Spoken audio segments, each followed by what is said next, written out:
After a Grand Prix at Assen that seethed with peril and adrenaline, the MotoGP universe was in uproar again, but this time, the shock didn't erupt from the tarmac, it detonated in the aftermath. In an unfiltered interview that crackled across every sports headline, the icon Casey Stoner launched a question straight into Marc Marquez's chest, a question so pointed, it felt like both a challenge and a reluctant salute. Was this a gauntlet thrown by the old guard or a rare moment of reverence? To the man rewriting all the rules, let's unravel it. Moto 2025 has outgrown mere racing. It has mutated into an arena of resurrections and vendettas. At the core of this fevered spectacle stands a single figure, Marc Marquez. Just a handful of seasons ago, he looked finished, a botched arm surgery, a body ravaged by trauma, a career teetering on the edge of oblivion. Critics labeled him a relic, an echo of a once unraveled titan, but every one of them was dead wrong. This season has become the saga of a man clawing his legacy back from the abyss. Draped in Ducati red, Marquez isn't merely competitive, but a relentless force that has smashed through every boundary, ruthless, clinical, terrifyingly precise. 9 sprints were conquered out of 10. 5 primary races are owned outright. Records shattered in his wake, rivals crushed beneath the wheels of destiny, and perhaps most astonishing of all, he is still not at full strength at the Dutch GP. The illusion nearly collapsed. To brutal crashes on Friday sent shockwaves through the Ducati camp. In one, Marquez was flung like a ragdoll into the gravel, this rising like smoke from an airstrike. The next session found him doubled over, clutching his groin and his battered left arm. The team doctors urged him to quit while he could still walk. But Marquez met that concern with ice in his eyes. I didn't come here to surrender. And he didn't. From fourth on the grid in the sprint, he hunted every rival without mercy, carving past Alex Marquez and Quartararo in a savage first lap.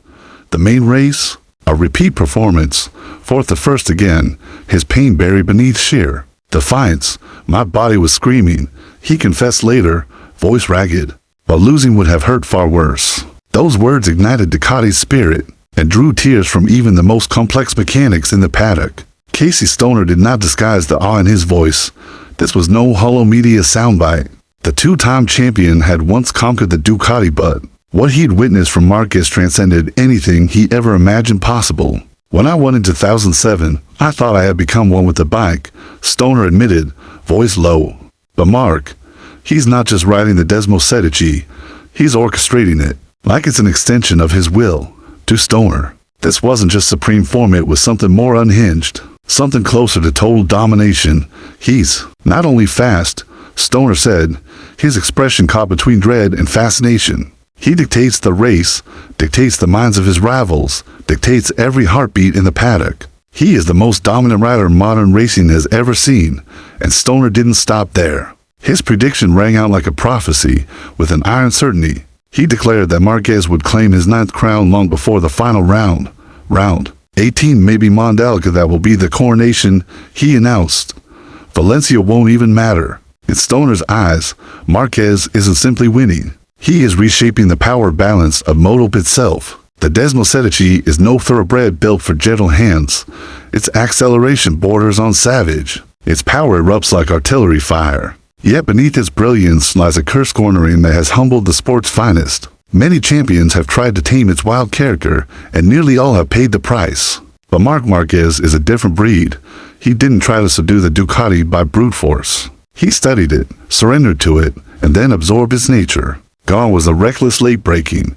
In its place came a smooth, almost sinister mid-corner grace. Braking so controlled it looked effortless, tire management so precise it felt unfair. The proof of that metamorphosis was etched into Assen's twisting layout, the very citadel Pecco Bagnaia once ruled. But this time, Marquez was the undisputed sovereign, lap after lap. He kept his tires in the sweet spot, read the slipstreams like an old poet reads verse, and dismantled Bagnaia on his home turf. This was an adaptation, it was a personal revolution. While Marquez rocketed toward supremacy, his teammate, reigning champion Francesco Bagnaia, spiraled into self-doubt. Technical gremlins stalked him.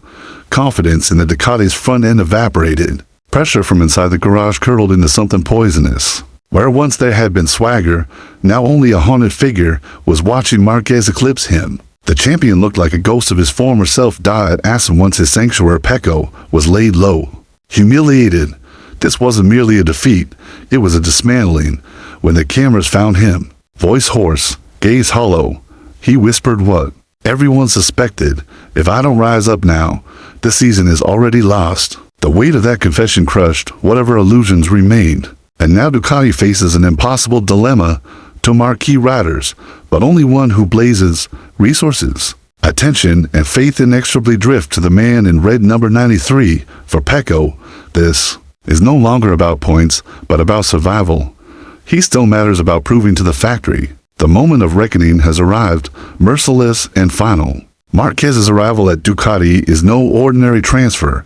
It is a cultural earthquake, a domino chain exploding across the paddock. Global TV ratings have erupted. Spain, Italy, Latin America, millions transfixed by this bloody renaissance.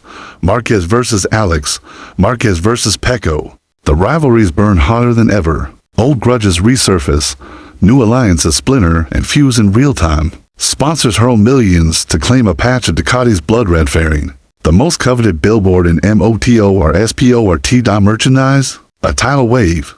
Anything bearing the number 93 vanishes from shelves.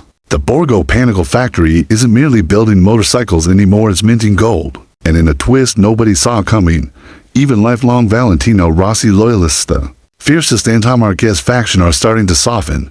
They see it too. This is not the old Marquez. This is something more evolved, colder, calmer, still lethal. Marquez never flinched at Mugello, jeered by thousands of Rossi's disciples. He smiled, unbothered, and declared, "I'm here to race, not to play politics." It wasn't a line, it was a declaration of war. Proof that legacy isn't measured by applause, but by the guts to dance on the blade's edge and remain unbroken when the storm arrives. Marquez is no longer just the reckless prodigy who once hurled himself into every corner. He has matured into something grander, a master tactician who sculpts victory from the smallest margins, a leader, a symbol, proof that no scar is too deep to overcome. At 32, he stands unbowed in a body mapped with the scars of countless battles, not as a faded relic but as his most dangerous self yet, sharper, quieter, deadlier. "I just needed to prove to myself that I still could," he murmured after Assen, eyes bright with something unbreakable. MotoGP 2025 has merely crowned a champion, it is forging a myth, and if Casey Stoner's words prove prophetic, Round 18 in Indonesia, beneath Mandalika's unrelenting sun, will not be just another race, it will be the day the Red King ascends. Will Marc Marquez end this saga with the ultimate flourish? Leave your verdict below.